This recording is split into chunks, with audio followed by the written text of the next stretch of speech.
नमस्कार साथियों, आपका स्वागत है आस्क फार्मेसी चैनल में। आज हम लोग डिप्लोमा सेकेंड ईयर के हॉस्पिटल एंड क्लिनिकल फार्मेसी के चैप्टर नंबर 1 का पढ़ेंगे, जिसमें हॉस्पिटल जो है हमारा चैप्टर नंबर 1 है। हॉस्पिटल के इसमें डेफिनेशन क्या है ये देखेंगे, हॉस्पिटल फार्मेसी क्या है ये देखेंगे, साथ ही इसके scope, national and international scenario.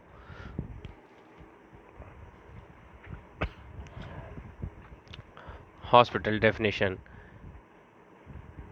It is an institute of providing good health care services. Hospital is a complex organization. Hospital एक जटिल संगठन है और ये प्रोवाइड कराता है हमारे गुड हेल्थ केयर सर्विसेज को।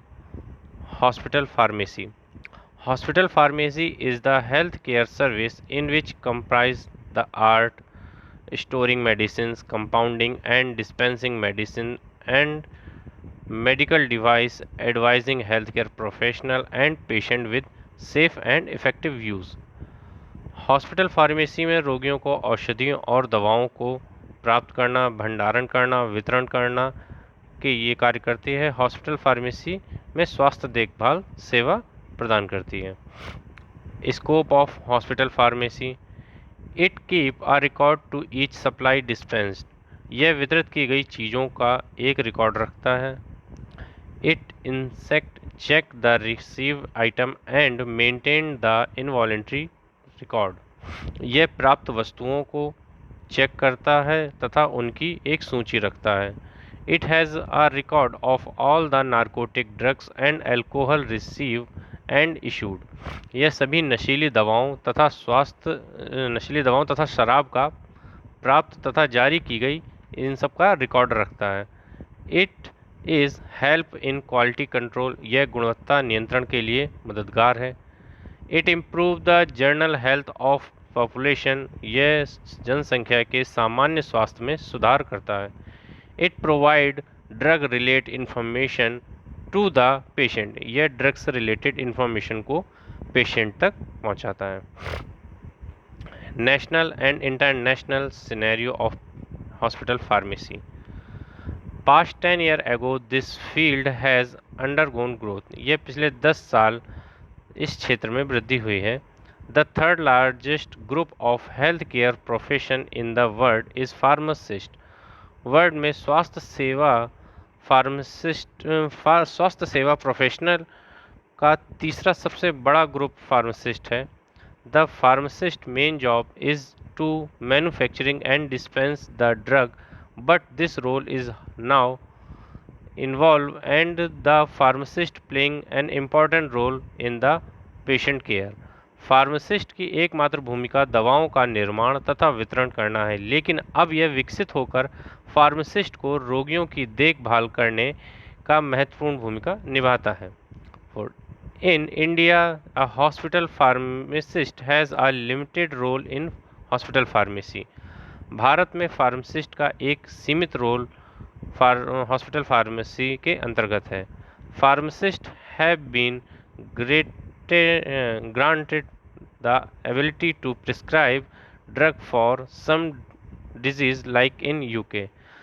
फार्मासिस्ट को यूके जैसे देशों में कुछ बीमारियों के लिए दवा लिखने की क्षमता प्रदान की गई है।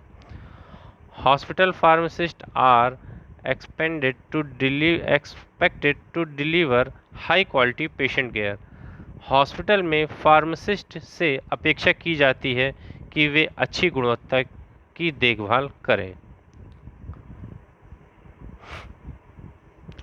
Organisation structure of hospital pharmacy: तो इसमें एडमिनिस्टर होता है। इसके 3 पार्ट में हम करते हैं। पहला हॉस्पिटल फार्मेसी, दूसरा ओपीडी, तीसरा इमरजेंसी। तो हमें हॉस्पिटल फार्मेसी में देखना है। जो हमारा हॉस्पिटल फार्मेसी में फार्मासिस्ट के लिए होता है चीफ फार्मासिस्ट, फिर उसके अंदर secretary, pharmacy staff, pharmacy assistant and clerk.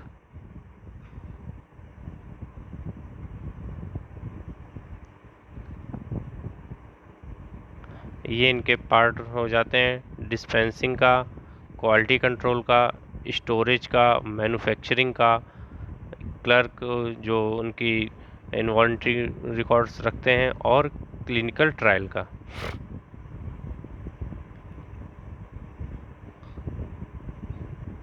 दोस्तों, अगर अभी आप चैनल पर नए हैं तो please like, share and subscribe करें आस्क फार्मेसी चैनल को। Professional responsibility of hospital pharmacist. दोस्तों, ये जो professional responsibility of hospital pharmacist की हैं, ये इन पेशेंट की हो या आउट पेशेंट की हो, आपको ये फार्मेसी के कोर्स में ये रिस्पॉन्सिबिलिटी आपको फार्मासिस्ट की याद कर लेनी है। ये हो, ये वाला सब्जेक्ट हो, हॉस्पिटल हुआ, फार्मेसी हो, या कोई भी और भी सब्जेक्ट में जिसमें हॉस्पिटल की, जिसमें फार्मासिस्ट की रिस्पॉन्सिबिलिटी को पूछा जाता है बार बार, तो इन्हें आप एक बार याद कर लोगे अच्छे से, तो आपको जहाँ जहाँ भी पूछी जाएंगी आप इनको लिख सकते हो। तो देखते हैं पहला क्या है। To maintain ensure of drug doses and prescribe. ये मेंटेन एंड इंश्योर होते हैं ड्रग के डोज को और प्रिस्क्राइब को, कि उसमें क्या प्रिस्क्राइब हुआ है। To provide drug information and right route of administration of drug. ये ड्रग ये इंफॉर्मेशन प्रोवाइड कराते हैं ड्रग की, और उसके लेने का सही रूट, ताकि ड्रग को कैसे लिया जाता है, ओरल है, सबलिंगुअल है ना, उसका एडमिनिस्ट्रेशन ऑफ रूट भी ये बताते हैं। To update about new drug effect, side effect. ये नए ड्रग के प्रति जो है अपडेटेड रहते हैं, इनको अपडेट रहना चाहिए। इसकी रिस्पॉन्सिबिलिटी बनती है ड्रग के इफ़ेक्ट क्या होंगे, साइड इफ़ेक्ट क्या होंगे, ये इन्हें पता होना चाहिए ताकि ये पेशेंट को बता सकें। To involve the part of new research and development. और इनको नई रिसर्च और डेवलपमेंट का हिस्सा बनना चाहिए, पार्ट होना चाहिए, इनको बनना चाहिए। Maintain the record of drug supplied. Drug supply जो भी हुई है उसका इनका रिकॉर्ड इनको मेंटेन रखना चाहिए। To ensure the good storage of drug. इनको इंश्योर होना चाहिए, रिस्पॉन्सिबिलिटी है कि इंश्योर रहें ड्रग की स्टोरेज का, कि वो अच्छी हो। To ensure the patient chief complaint. इन्हें पेशेंट की चीफ कंप्लेंट के बारे में पता होना चाहिए। Patient monitoring and counselling. Patient की काउंसलिंग भी ये इनको होना चाहिए करना, और मॉनिटरिंग भी, पेशेंट की कैसी क्या कंडीशन है वो भी मॉनिटरिंग होनी चाहिए। दोस्तों, नेक्स्ट पार्ट में हम लोग इसके आगे का पढ़ेंगे। इसके आगे में हम लोग पढ़ेंगे जीपीपी, गुड फार्मेसी प्रैक्टिस, और qualification, experience requirement, hospital pharmacy stands and AHSP, introduction of NAQS guideline. ये सारी चीज़ें हम लोग नेक्स्ट पार्ट में पढ़ेंगे। तब तक के लिए दोस्तों, आपको वीडियो अगर अच्छा लगा हो तो इसको लाइक करें, शेयर करें एंड सब्सक्राइब करें आस्क फार्मेसी चैनल को। Thank you.